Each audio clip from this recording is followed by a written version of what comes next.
All right, today we're talking about phase 3 of our audit process, which is assessing risk and designing other audit procedures. Can you tell us what that means? When we think about risk in an audit, one of the big ideas that we talk about is if you only had one day to do this, what would you look at? So when we think about assessing risk, we're going to have a discussion with the client, talk about what has happened during the year, what's crazy that's gone on, anything new, any new activities, anything that you've stopped doing, any new funding, any, just a variety of things. Have you lost customers? Do you have new customers? What's going on? And then we will also take what we already know about the client and think about, okay, well, where do we have some concerns? We'll also get their financial records. So we'll get their trial balance or their general ledger and look through that and say, well, these things don't really match what you told us, or they don't really make sense in our little accounting brains. So we want to definitely spend a little time here. So you said we take what we know about them. When it's a new client, are we just solely looking at their financials and their general ledger, or are we doing other research outside of that? We would generally do other research. So, it might include looking at prior year financial reports from them. It might include looking at their website.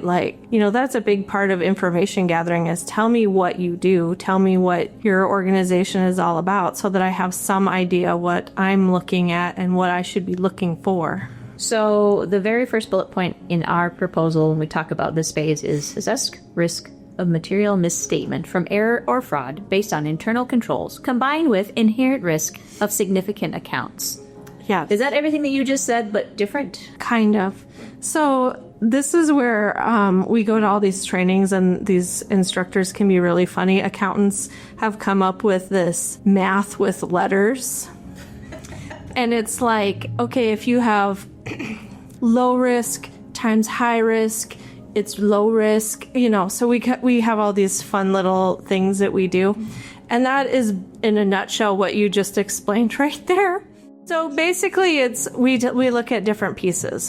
What the control risk is looking at, if you have appropriate procedures in place to handle all these transactions, we might say that that's low risk. If you don't have appropriate procedures in place, then that might be high risk. Then inherent risk is what is the risk of just the account balance or type of account or whatever that exists if we don't think about a process in place at all.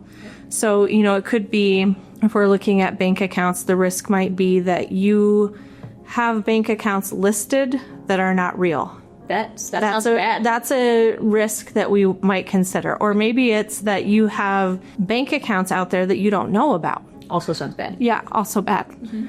And we have run into that.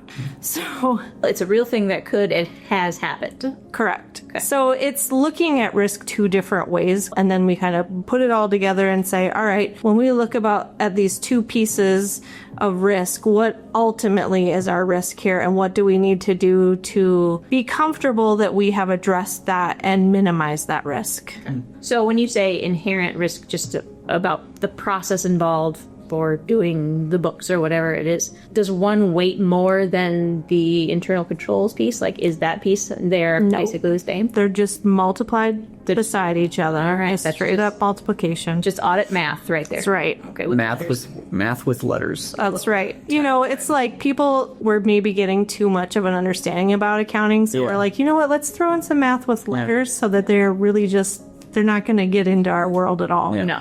Okay, so step 2 is design procedures to test controls. What procedures are we designing, and what does that look like? Before we can test controls, we need to talk to the client. So we will talk to the client about what their processes look like. We figure out what their process is to record transactions or to make sure they're compliant or whatever that piece or that area is. But then we're also going to measure it kind of against the ideal and say, okay, do we think you have adequate procedures in place? So then what we're going to do when we test those controls is we are going to select a sample of transactions and verify that they are actually doing those things that they said they were going to do.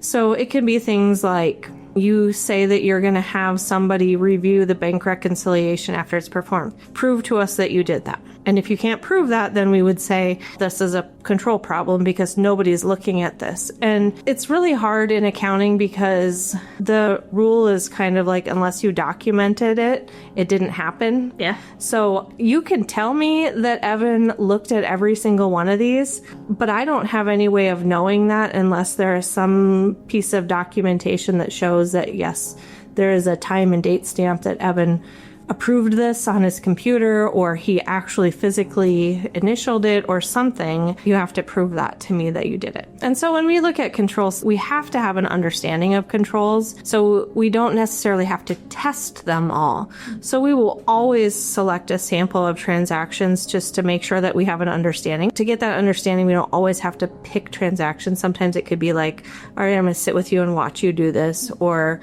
show me these different reports that you run, or show me the emails that you sent to Evan that document that you sent these to him.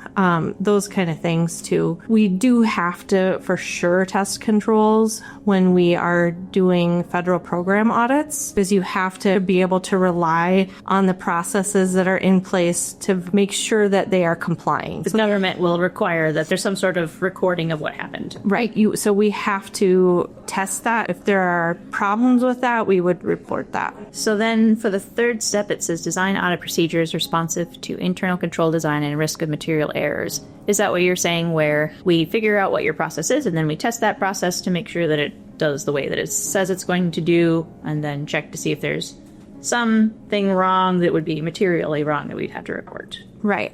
So like in that bank reconciliation example, if nobody is looking at it, we might say, okay, well, that increases our risk because the person who's doing them could have just made all this stuff up, and because nobody else double checked to make sure it seemed okay. So we would then maybe change our approach and say, we got to look at this a little closer because nobody else looked at it. Right. So if you do test something and there's no documentation that's been reviewed, obviously that gives us pause because we don't know if someone verified that it was correct. Right. So in this, is there things that clients can do on their end to make this process easier on themselves and on us?